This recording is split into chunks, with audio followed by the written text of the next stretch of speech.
Göyçay yolunda biz neylədik? Biz ildik kurma yığacağıq. Mənə bax. Mən getireyim bunu.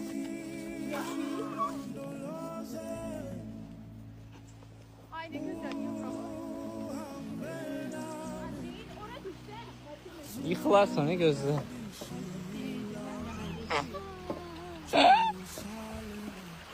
Soldan gəl məndən tut. Qorxma. O dəymiş hardadır ki? Hə, indi bunu günəş qoysam ne olacaq? Bu hiçbir şey. O sorofu Mama var, stoy. vakti var. Maktıra koyacağım. O kara yok mu?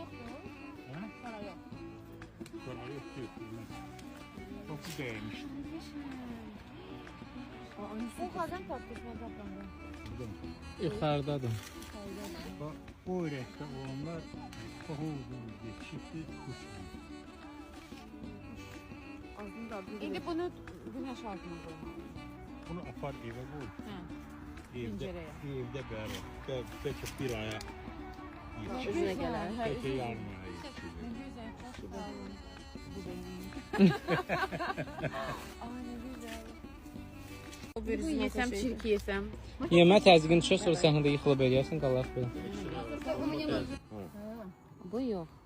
Bunlar hiç saklıyorsan değer sonra. Aha, хорошо. 10 güneşin altında da ya hele bilin. Güneş farkı yoktu. Her gün yoktu. Ya oradaydı, orada. Шовки лучше не срывают. Да, держите под сорвало. Algı büzüştür. Bak bu yaxşıdır. He. Bunu serbest yiyebilirsin. Cavanlığım getdi əlimdən.